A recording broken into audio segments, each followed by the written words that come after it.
अस्सलाम वालेकुम everyone, this is Saeeda and welcome to my channel. अगर आप मेरे चैनल पे न्यू हैं तो प्लीज़ चैनल को सब्सक्राइब कर दें और बेल आइकन प्रेस कर दें।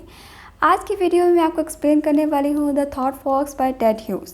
जब हम इस पोइम को फर्स्ट टाइम पढ़ते हैं तो ऐसा लगता है कि जैसे कि बहुत ही डिफ़िकल्ट पोइम है, लेकिन ऐसा कुछ भी नहीं है। मैं आपको स्टैंजा वाइज भी एक्सप्लेन करूँगी इस पोइम को, लेकिन इससे पहले मैंने आपको एक शॉर्ट ओवरव्यू दिया है इस पूरी पोइम का, बहुत ही छोटे छोटे पॉइंट्स की फॉर्म में कि इस पूरी पोइम में आखिर है क्या, ये पूरी पोइम किस चीज़ के बारे में है। ठीक है, जब आप इस छोटी सी समरी को पढ़ेंगे तो आपको स्टैंजा वाइज पढ़ने की ज़रूरत ही नहीं पड़ेगी, आपको वहीं से सब कुछ क्लियर हो जाएगा। तो हम पोइम को स्टार्ट करते हैं, लेकिन इससे पहले मैं आपको यहाँ पे एक बात और बताना चाहती हूँ। अगर आपको बहुत ही सिंपल और इजी नोट्स चाहिए इस पोइम पे या फिर किसी भी और टॉपिक पे, तो आप मेरे ब्लॉग को विज़िट कर सकते हैं। सामने स्क्रीन पे आपको मेरा ब्लॉग नज़र आ रहा होगा और उसका लिंक है englishwithsaida.blogspot.com। इसका जो लिंक है वो मैं डिस्क्रिप्शन बॉक्स में भी डाल दूँगी। अगर आपको सिंपल और इजी नोट्स चाहिए तो आप मेरे ब्लॉग को विज़िट कर सकते हैं। और कोई टॉपिक ऐसा है जिस पे वहाँ पे नोट्स नहीं है तो आप मुझे कमेंट सेक्शन में बता सकते हैं, ताकि एक दो दिन में मैं उन पे भी नोट्स बना कर वो आपको प्रोवाइड कर दूँ। तो अब टाइम वेस्ट किए बगैर हम अपनी पोइम को स्टार्ट करते हैं। सबसे पहले आ जाता है इसका जनरल ओवरव्यू। तो ये एक मॉडर्न पोइम है और एक मॉडर्न पोइट ने लिखी है, तो इसके अंदर हमें क्या नज़र आएगा, मॉडर्न कॉन्सेप्ट। जैसे कि इससे पहले रोमांटिक्स थे, वो रोमांटिक पोइम्स लिखते थे। तो रोमांटिक्स का क्या तरीका था कि वो एक राइम स्कीम को ही यूज़ करते थे, एक स्टैंजा में राइम स्कीम यूज़ की और उसको थ्रू आउट द पोइम लेकर चलते थे। लेकिन मॉडर्न पोइट्स ने क्या किया कि एक्सपेरिमेंटेशन की। अब टेड ह्यूज ने क्या किया, स्टैंजस तो राइम थे, लेकिन जो जितने स्टैंजस हैं, ईच स्टैंजा, ठीक है, उसका जो राइमिंग पैटर्न है वो डिफरेंट है। अब यहाँ पे जो मॉडर्न पोइट थे उनको म्यूज़िकल क्वालिटी से इतना ज़्यादा कंसर्न नहीं था। टेड ह्यूज ने भी ऐसे ही किया। जैसे कि आप सेकंड स्टैंजा में देखें, through the window I see no star something more near. अब जो स्टार है और नियर है वो होमोफोन्स नहीं हैं, लेकिन फिर भी टेड ह्यूज ने उनको एक साथ यूज़ किया क्योंकि वो म्यूज़िकल क्वालिटी से उनका कोई कंसर्न नहीं था। उन्होंने जो स्टैंजास, जितने भी स्टैंजास यूज़ किए हैं इस पोइम में, तो उनमें जो राइमिंग पैटर्न है वो डिफरेंट है। ठीक है, नेक्स्ट जो बात आपको पता होनी चाहिए, जो इम्पॉर्टेंट है, वो ये कि ये पूरी पोइम एक क्रिएटिव प्रोसेस है। ठीक है, एक स्टेप बाय स्टेप जर्नी है। आपको यहाँ पे क्रिएटिविटी नज़र आएगी, इमेजिनेशन नज़र आएगी, इंस्पिरेशन नज़र आएगी। कैसे नज़र आएगी, तो हम पोइम को पढ़ना स्टार्ट करते हैं। अब जब पोइम को हम पढ़ना स्टार्ट करते हैं तो हमें पता चलता है कि ये जो टाइम है वो मिडनाइट है और हर तरफ डार्कनेस ही डार्कनेस है। पोइट जो पोइम को स्टार्ट करता है वो आई इमेजिन से स्टार्ट करता है, यानी कि इमेजिनेशन से ही ये पोइम पूरी स्टार्ट होती है। यहाँ पे फॉरेस्ट है, वो भी डार्क है, मिस्टीरियस नज़र आ रहा है। क्लॉक का जिक्र करता है, क्लॉक की लॉनलीनेस का। ठीक है, पोइट कहते हैं कि इसके अलावा क्लॉक की लॉनलीनेस है, तो क्लॉक जो है वो टाइम को शो कर रहा है। इसके अलावा पोइट के पास एक ब्लैंक पेज है जिस पे वो कुछ लिखने की कोशिश कर रहा है, लेकिन उसको समझ नहीं आ रही कि वो क्या लिखे। तो ये जो उसकी फिंगर्स हैं वो मूवमेंट को शो कर रही हैं। अब पोइट ने डिफरेंट चीज़ों को डिस्कस किया फर्स्ट स्टैंजा में, लेकिन वो चीज़ें किस चीज़ को डिनोट करती हैं। अब जैसे कि फॉरेस्ट है, तो फॉरेस्ट का सिंपल यहाँ पे मीनिंग फॉरेस्ट नहीं है कि यहाँ पे दरख्त है और सारा कुछ, लेकिन ये जो फॉरेस्ट है ये एक मेटाफोर है किसके लिए, पोइट के माइंड के लिए। यानी कि जो पोइट का माइंड है वो भी अभी बिल्कुल, उसमें भी डार्कनेस है, उसको समझ नहीं आ रही कि वो क्या करे। अब वो कहते हैं कि मैं विंडो से बाहर देखता हूँ तो मुझे कोई स्टार नज़र नहीं आता। अब स्टार जो है वो किस लिए यूज़ किया गया है, एक मेटाफर है इंस्पिरेशन के लिए। हम स्टार को यूजुअली यूज़ करते हैं कि स्टार्स को देख के हमें इंस्पिरेशन मिलती है। तो पोइट कहते हैं मैं विंडो से बाहर देखता हूँ लेकिन मुझे कोई इंस्पिरेशन नज़र नहीं आती। नो स्टार मतलब नो इंस्पिरेशन। इसी तरह से हम लॉनलीनेस का वर्ड भी यूज़ कर सकते हैं पोइट के माइंड के लिए, कि जो पोइट का माइंड है वो बिल्कुल डार्कनेस में है और उसको कोई इंस्पिरेशन नज़र नहीं आ रही। उसने ब्लैंक पेज अपने हाथ में तो लिया हुआ है, लेकिन उसको समझ नहीं आ रही कि वो क्या लिखे। नेक्स्ट हम देखते हैं कि उसको वो कहते हैं कि देयर इज़ समथिंग अलाइव। इसके अलावा वो कहते हैं कि इन चीज़ों के अलावा देयर इज़ समथिंग। अब समथिंग का वर्ड वो यूज़ करते हैं कि समथिंग इज़ अलाइव, और उसके बाद वो कहते हैं कि वो जो समथिंग है वो मूव करती है।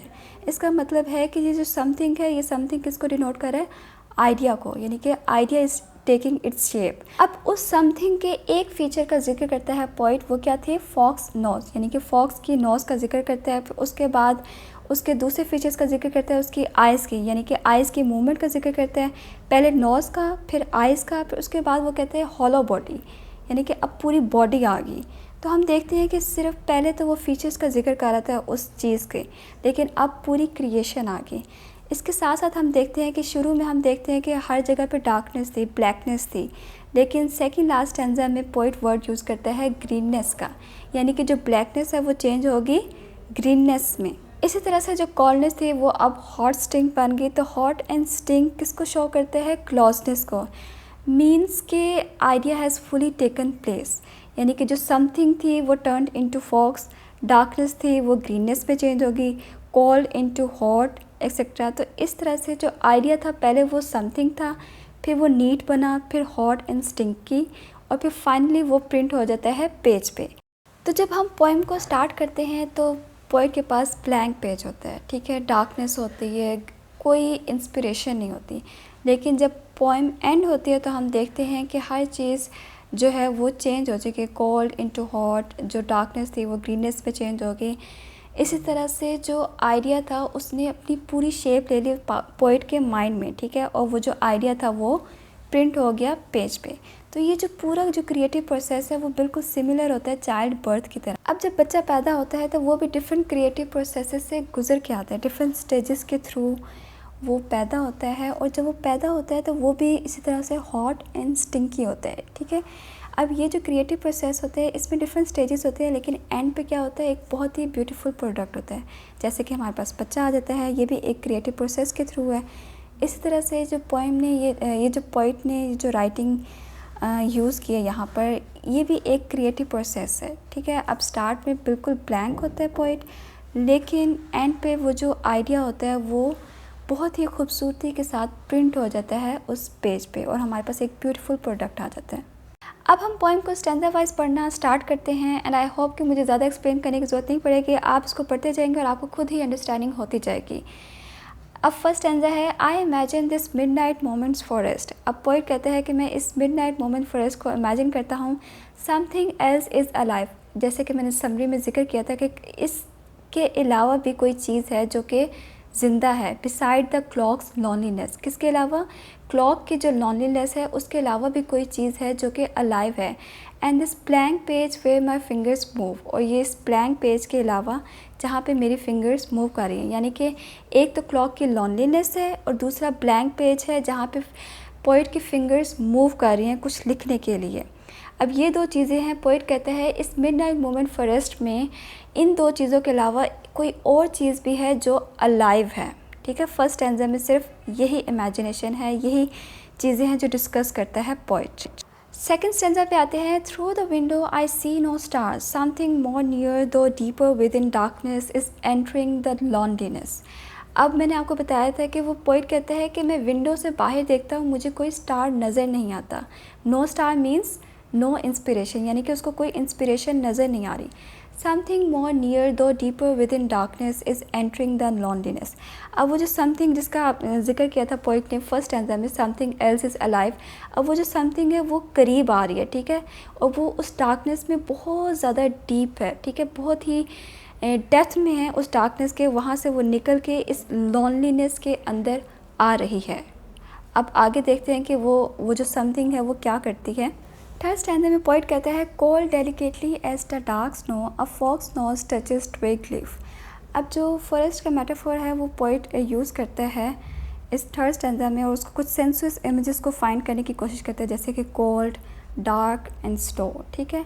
उसके बाद पोइट कहते हैं कि वो जो समथिंग जो फर्स्ट स्टैंजा में सेकंड स्टैंजा में पोइट ने यूज़ किया था समथिंग, उस समथिंग का एक फ़ीचर नज़र आता है पोइट को, और वो फीचर कौन सा है? फॉक्स की नोज़, ठीक है। वो कहते हैं फॉक्स की जो नोज़ है वो टच करती है ट्विग और लीफ को। ट्विग कहते हैं स्मॉल ब्रांच को, तो वो जो फॉक्स की नोज़ है वो उसको टच करती है। And two eyes serve a movement. अब ये जो फॉक्स की जो आइज़ है वो इधर उधर देखती हैं, ठीक है, ये जो सर्व करती है मूवमेंट, तो ये किस चीज़ को शो करते हैं कि जो आइडिया है वो आ रहा है, idea is coming, that now and again, now and now and now. अब ये जो नाउ की रेपिटेशन है वो किस चीज़ को डिनोट करती है? अब ये रेपिटेशन हमें बताती है कि जो आइडिया है वो बहुत ही क्विकली, बहुत ही जल्दी से अपीयर हो रहा है, फिर डिसअपीयर हो जाता है, फिर अपीयर हो रहा है और फिर डिसअपीयर हो रहा है, और पोइट ये चाहता है कि वो इस आइडिया को कैप्चर कर ले। अब ये जो आइडिया है वो आ तो रहा है, लेकिन पोइट कोशिश कर रहा है कि वो उसको अपनी ग्रास्प में ले ले, लेकिन अभी वो ऐसा नहीं कर सक रहा। नेक्स्ट हमारे पास आया था fourth stanza, sets neat prints into the snow between trees, and verily a lame shadow lags by stump and in hollow of a body that is bald to come. अब यहाँ पे पोइट बताता है कि ये जो फॉक्स है वो नीट प्रिंट्स छोड़ती जा रही है स्नो में बिटवीन द ट्रीज, ठीक है। अब नीट प्रिंट्स हमें बताते हैं कि जो स्नो का कलर है वो वाइट है। अगर स्नो का कलर कोई और होता तो वो ऑब्वियसली नीट प्रिंट्स हमें दिखने को ना मिलते, लेकिन स्नो का कलर वाइट है, इस वजह से हमें नीट प्रिंट्स नज़र आ रहे हैं उस फॉक्स के जैसे जैसे वो मूव करती जा रही है। आगे पोइट बताता है कि वेरली का मतलब होता है केयरफुली और लेम का मतलब होता है वीक। तो एक वीक या फिर डीफॉर्म्ड शैडो है जो कि लैग कर रहा है, जो कि मूव कर रहा है, वॉक कर रहा है by stump and in hollow of a body that is bold to come. Stump कहते हैं जो दरख्त का जो नीचे वाला हिस्सा है। तो अब वो जो शैडो है वो मूव करता हुआ नज़र आता है। तो अब हम पहले देखते हैं कि सिर्फ पोइट जो है एक्सपीरियंस कर रहा था आँखों को, यानी कि आइज़ की मूवमेंट उसे नज़र आ रही थी, लेकिन अब वो हॉलो बॉडी, एक कंप्लीट बॉडी को एक्सपीरियंस कर रहा है। मतलब कि जो आइडिया है वो बहुत ही बोल्डली आ रहा है, बिल्कुल चाइल्ड लेबर की तरह। जैसे कि वो stage by stage child labour होती है, इसी तरह से जो आइडिया है वो stage by stage step by step उसकी तरफ आ रहा है। अब पहले तक पोइट सिर्फ डिस्क्राइब करता है उसके फीचर्स के, फॉक्स के फीचर्स के बारे में, ठीक है। लेकिन इस स्टैंजा में हम देखते हैं ये जो क्रिएशन है या जो प्रोडक्ट है उसकी जो होल बॉडी है उसको पोइट बताता है कि वो बहुत ही एनर्जेटिकली आगे बढ़ती जा रही है, यानी कि जो आइडिया है उसने अपनी एक पूरी फॉर्म क्रिएट कर ली है। नेक्स्ट हमारे पास आए थे फिफ्थ स्टैंजा। यहाँ पे पोइट बताते हैं across clearings and I a whitening deepening greenness. मतलब कि पहले तक तो हमारे पास थी ब्लैकनेस, यानी कि हर चीज़ डार्क थी, लेकिन यहाँ पे पोइट बताता है कि जो ब्लैकनेस है वो चेंज हो गई है ग्रीननेस में।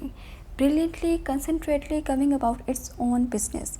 अब ये जो वर्ड्स हैं ये यूज़ किए गए हैं आइडिया के लिए, यानी कि जो आइडिया है वो बहुत ही ब्रिलियंटली कंसनट्रेटली अपने बिजनेस को कैरी करते हुए आ रहा है, क्योंकि जो आइडिया होता है उसका एक अपना तरीका होता है बताने का, कन्वे करने का चीज़ों को। अब हमारे पास आया था last stanza. Till with a sudden sharp hot stink of fox it enters the dark hole of the head.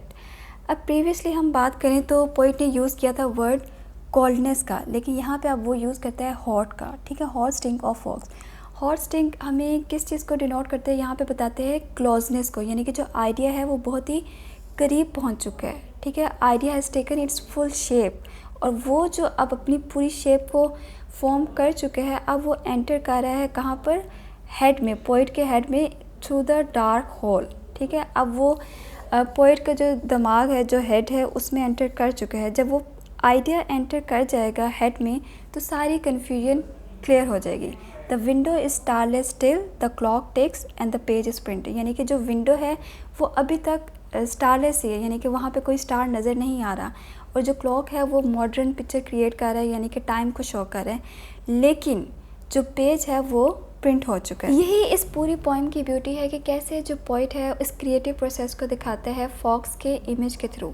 ये जो आइडिया है वो समथिंग होता है, फिर वो नीट बन जाता है, फिर वो हॉट एंड स्टिंकी, और फिर उसके बाद फाइनली वो प्रिंट हो जाता है पेज पे। इसी के साथ हमारी पोइम हो जाती है कंप्लीट। अगर आपको वीडियो अच्छी लगी हो तो प्लीज़ वीडियो को लाइक कर दीजिएगा। मिलते हैं नेक्स्ट वीडियो में, तब तक के लिए अल्लाह हाफ़िज़।